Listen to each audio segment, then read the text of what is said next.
Bonjour à tous.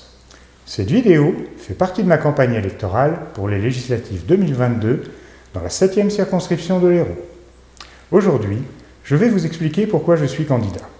Ce sera probablement la seule vidéo où je parlerai de moi. En effet, ma situation personnelle ou ma personnalité n'a pas beaucoup d'importance. Que je sois zen ou colérique, riche ou pauvre, romantique ou pragmatique, ça ne devrait pas compter dans votre choix. Ce qui compte, c'est si je suis apte et légitime pour représenter le peuple français à l'Assemblée nationale. Mais je ne suis pas naïf. Pour m'accorder votre suffrage, il faut bien que vous ayez confiance en moi, alors que probablement on ne s'est jamais rencontrés. Il faut donc que je vous parle un peu de ma petite personne. C'est la toute première fois que je me présente à une élection. Si je suis candidat, ce n'est pas parce que j'ai été sollicité par le parti et que j'ai juste dit oui. J'ai cherché à l'être. C'est le fruit d'une réflexion qui a duré plusieurs mois. La décision définitive est plus récente. Ça s'est fait progressivement, parce que ce n'est pas une décision facile à prendre. En théorie, c'est très facile d'être candidat à une élection législative. Il suffit d'être français, majeur et inscrit sur les listes électorales, et avoir un casier judiciaire vierge. C'est tout. Vous n'avez besoin d'aucun diplôme, d'aucune compétence particulière, d'aucune autorisation. C'est accessible à n'importe qui, sauf si vous avez un passé criminel. Ça, c'est l'aspect légal. Il faut aussi tenir compte de l'aspect pratique. En réalité, il n'y a pas tant de gens que ça qui peuvent devenir députés. Considérons la situation. Si vous êtes élu, pendant 5 ans, il faudra vous rendre à Paris toutes les semaines pour assister au débat. Rien n'empêche un député d'avoir un emploi en plus de son mandat. Mais concrètement, si vous êtes salarié, comment allez-vous faire ? Vous serez obligé de démissionner. Et à la fin de votre mandat, comment allez-vous faire pour retrouver un emploi, après avoir été un personnage public, qui a probablement déplu à certains, ou dont le nom a été mentionné dans les médias à l'occasion d'un scandale dont vous n'êtes même pas responsable? Google n'oublie rien et vos futurs employeurs l'utilisent. L'après-mandat ne s'annonce pas rose pour vous. Pour les fonctionnaires, c'est beaucoup plus facile. Quand ils sont élus, ils se mettent en disponibilité et ils ont la certitude de retrouver leur poste à la fin de leur mandat, s'ils ne sont pas réélus, bien sûr. Aucun risque. C'est pour cette raison qu'il y a tellement de fonctionnaires au Parlement. C'est d'ailleurs le cas de notre député sortant. Tant qu'ils sont là, ils touchent un traitement de député, ce qui fait une belle augmentation comparé à un salaire de fonctionnaire. Tout bénef. Il y a aussi quelques retraités au Parlement. Ça semble la situation idéale, parce qu'il n'y a plus le souci de l'après. Mais ils restent peu nombreux.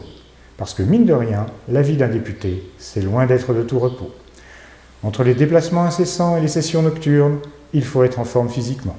On n'a pas forcément envie de ça quand on a enfin une retraite bien méritée après une vie de travail. Pour ma part, je suis chef d'entreprise. Il y en a extrêmement peu au Parlement. Parce que la vie d'un chef d'entreprise est généralement très remplie et que s'il n'a plus que quelques heures par semaine à consacrer à son travail, son entreprise ne marche plus. En plus, en devenant un personnage public, il a de fortes chances de déplaire à une partie de sa clientèle qui ira voir ailleurs. Ça ressemble à une bonne recette pour une faillite en bonne et due forme.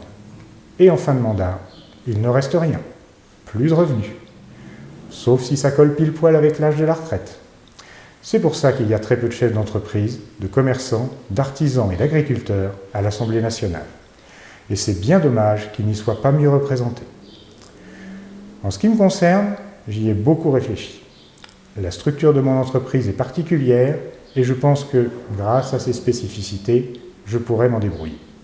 Certes, elle va péricliter, mais sans doute pas disparaître. Il faudra juste que je fasse les efforts nécessaires de redressement après un mandat de député.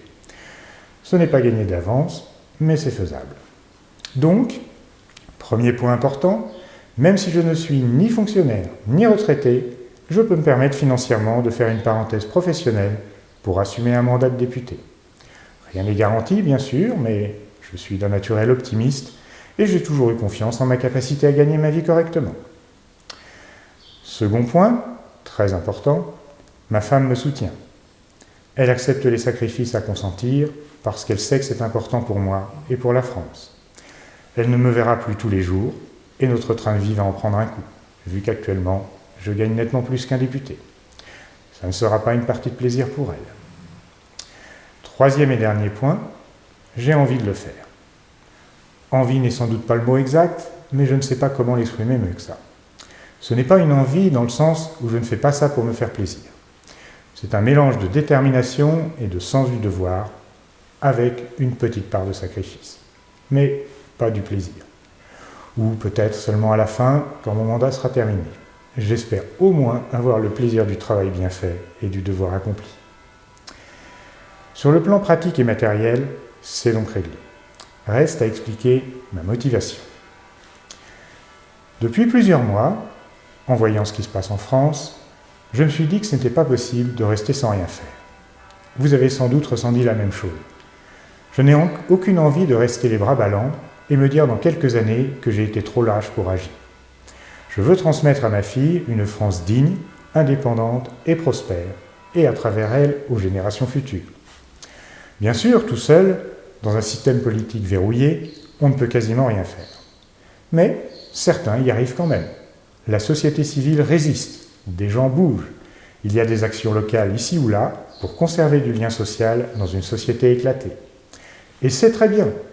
Chacun fait sa part dans ce combat de tous les instants. De mon côté, j'ai décidé de créer une chaîne YouTube pour expliquer pourquoi les souverainistes sont les seuls à pouvoir redresser la France. Ça demande beaucoup de temps, de réflexion, mais j'ai pu le faire. Je partage mes connaissances, mes analyses, mes réflexions et des pistes de solutions. Je crois dur comme fer à l'intelligence politique des Français. Nous sommes un peuple éminemment politique. En expliquant les choses correctement, en faisant confiance à l'intelligence des Français, on peut faire bouger les lignes. C'est ce que je fais avec cette chaîne YouTube. Très modestement, certes, mais je le fais. Maintenant, je peux aller plus loin en devenant député. Enfin, si vous m'accordez votre confiance et vos suffrages. Voilà ce que je peux faire pour mon pays et pour mes compatriotes. Alors, comme je peux le faire, je le fais. Si vous n'êtes pas déjà abonné à cette chaîne, faites-le maintenant pour être tenu au courant de cette campagne.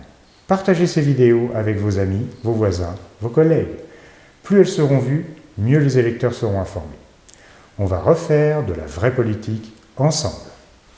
À très bientôt. Vive la République et vive la France!